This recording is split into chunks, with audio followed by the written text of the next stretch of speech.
Bonjour, bonjour, bonsoir, bandeko. Bisika nyoso bozwami na monde entier. Na ye na tongo ya lelo. Ya dimanche na meka na solo na bino concernant likambo oyo ya ndeko na biso ya mwasi. Mwasi ya defe na biso mutu ya théâtre Pululu. On va essayer de parler concernant moi aussi à Pululu. Je vais essayer de donner, en tout cas, ce que moi je pense dans cette histoire-là. Parce que Batobazo Loba est belé. Concernant moi aussi à Pululu, Oyo Tobengi na kombo ya Mama Coco. Mama Coco, biso tout ce tomonaki. Ndenge aleka ki apesi témoignage na ye comment mobile na ye akufaki na kati ya pongi. Mobile akufaki ndenge mobile akufaki na kati ya pongi mwana alelaki tu biso soto yebi histoire yango to yebi ndenge arakontaki biso ndenge lekaki d'un coup basi na matanga ya Pululu tomoni to yebi nyoso elekaki tu naza na place moko nazolinga na tia point na nga ezali makambo ya basi oyo mobile na tika ou basi oyo mobile na ye abota na bango. Donc toye se retrouver Mama Coco ko se retrouver na basi 5 bauti na mboka baye na feti te baye matanga mobali akufi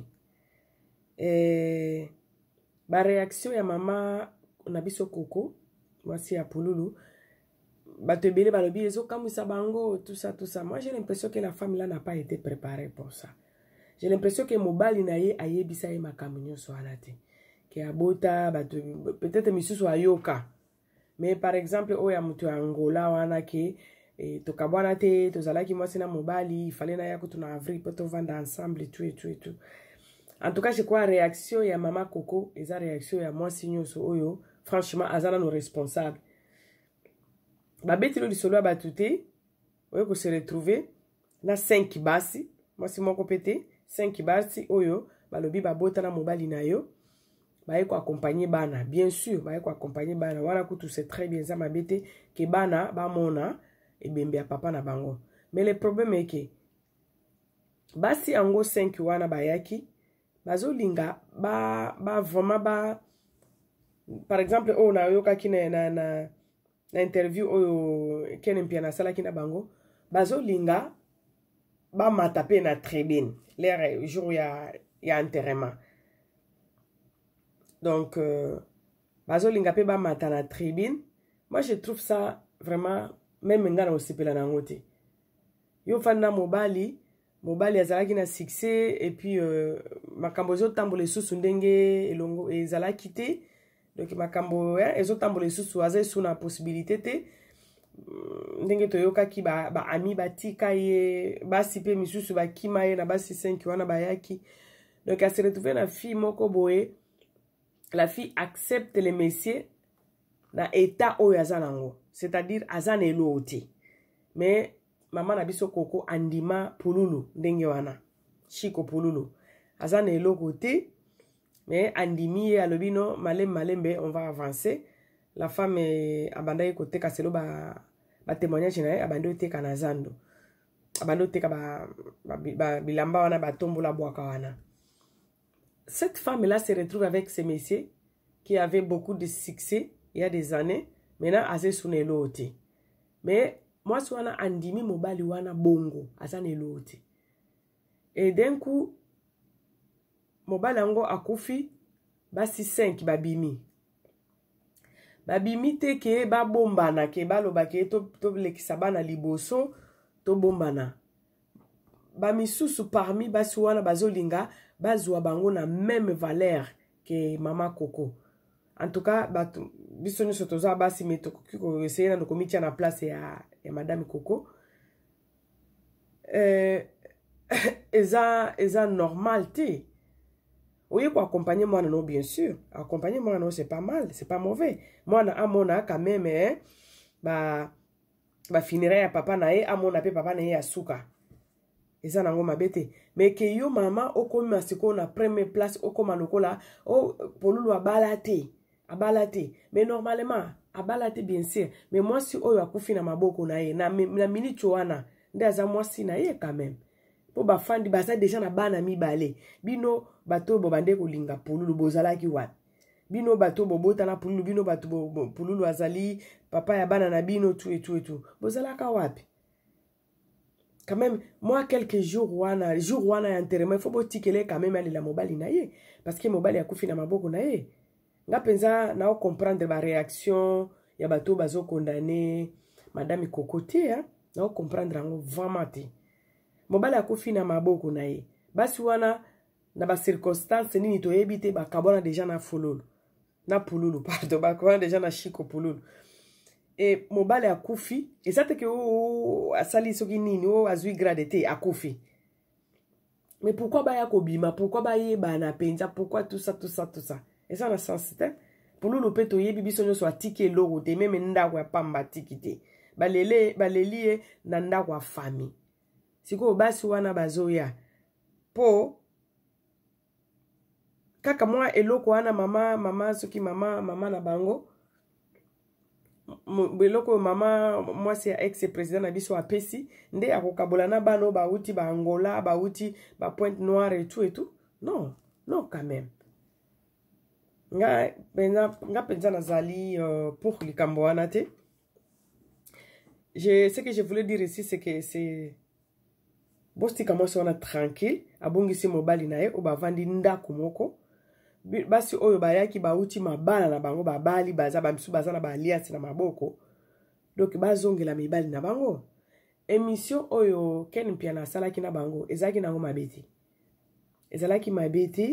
du fait que balobi balingi basangana pona bana po batika bana bo balingi basangana po bana bazala en contact babandako bayebana ba avancer ba évoluer na ndenge ya famille bayebana donc ba évoluer na ndenge ya famille ba changer ki déjà ba numéro ba téléphone et ça nango mabete c'est très bien c'est pas mal et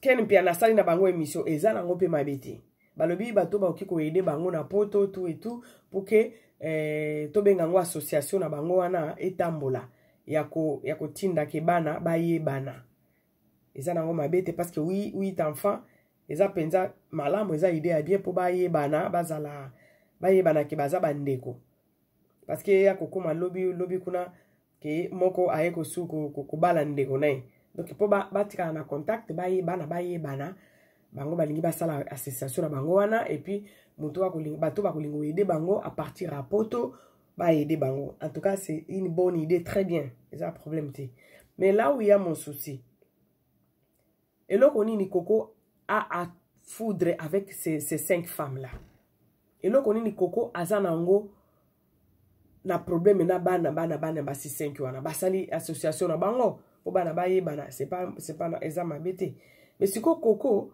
auti ko bungisa mobali na ye makambo na ba association je ne pense pas qu'ils allaient vraiment intéressant pour na ye je ne pense pas auti ko bungisa mobali na ye o balala ki bakota ki na butu bakoti na ndaku balali chérie bonne nuit bon sommeil balali et puis d'un coup à 3 h du matin moi c'est à sentir que mobali a koufi abilité donc la fille elle n'était même pas préparée cette femme là elle n'était même pas préparée mobali a koufi. Et puis, bazo senga, comme senga, andima basi misuso bauti, misuso na Lubumbashi, misuso na Pointe Noire, misuso na Angola, je ne sais pas, misuso ki wapi, andima bango kabwe, ayamba bango, ke bazalaki ba rival na ye, ba informé bazalaki ba rival na ye, bien sûr ayoka ki peut-être pona mwana moko to mibale, po balobi pe mwana o ya mukolo o ajwaki role ya papa na ye, na matanga papa bango, il paraît que babande ofanda place moko na papa na bango et puis yaki kopesa ndenge ka ezalaka soki mama azate mwana abimaka soki ndeye nini mwana wana yaki kobima na kati ya ndako azongi pa mama bango alors c'est que ayokaki sango ya mwana wana mais mon problème c'est quoi basi nyonso wana baye na bana na bango est-ce que Coco aza obligé à koyamba bango ya koyamba bango na nzoto asimbi na bango na nzoto akomisi bango soki ba nasi ba camarade na ye. Non. Non. Non. Non, non, non. Ezak na tango ya matanga mobala oti kokufa oza na basusi na otu etu. Kaka batu moko boye baye basi moko boye baye nga na botana mobali no bana mibale nga na botana mobali no bana soki mwana moko nga na botana mobali no soki bana misato. Bongo mbala moko na kati ya matanga abanda koyamba bango akomi ba camarade. Non. Peut-être koya malembe avec l'état. Il fallait qu'il batika ye bakende na bango. Peut-être ekoki koya nango malembe po baza balinga te baza bango nyoso 6 ba mama ya bana ya dauphin na biso Chiko Pululu. Mais exacte que il faut na minute wana kale ba ye mbala moko akomisi bango ba master na ye ba camarade na ye. Non. Non. Nga no mona azana raison. Non. Baza ko multiplier ba émission ko lo baza mabe ya salibo. Peut-être elle ne s'attendait pas à ça. Ya bande lingane alela awana aleba kine ya kolela mobali na ye na kimia. Mais d'un coup ba yelie basi 5. Basi 5 babimi baza na bana. Mais basi wana il fallait ki baza la sima na ye, c'est-à-dire bazui bana nyoso ba pesiye parce que ye mutu ono mama yenda za officiellement mwasi ya Pululu na minute wana. Attendez bazolo ba bala qui était. Mais loi ya Congo elobi deke même avana poto je crois. Bon fan na mutu déjà 6 mois na kati ya ndako, eza déjà libala. Eza te qu'il faut adopter, eza déjà libala. Na ba loi ya ba mboke belé, eza déjà libala. Ba fandi ti ba boti bana mi balé. Mais donc baza ki déjà moi si na mobali. Yenda azalaki mwasi légitime na ye parce que azalaki na kati ya ndako. Yenda yebaki ndenge mobali akufaki. Bo okiko yaka na loyenge mbala moko, oh mutu moko abali azate na biso nyonso 6, soki na biso nyonso soki 5. 6e soki oyo auti na Lubumbashi, ye kutunde ba pesela mbongo ya dot. Mais bakabwana déjà, babetela ba pesela mbongo mais bakabwana déjà. Bazana bana mibale mais bakabwana déjà. Mutu azaki na kati ya ndako ezali Madame Coco. Faut quand même respect na yezala. Boki ko beta ba émission ya koloba ye ko finga ye tout ça ya benga ki mutute ya zaki pena problème na mutute ya yeba ki peut-être te ke mobile na ya bota na basi wana ebele. Biloko wana ezala biloko moko surtout na azaki na kati ya shock na okufisa mobile na ye. Alors mbala moko biloko wana ye ko bimela bato wana ba ye ko bimela basi wana nyusu ba ye ko bimana bana na bango e ko bete ka ba shock. E ko sale ba shock.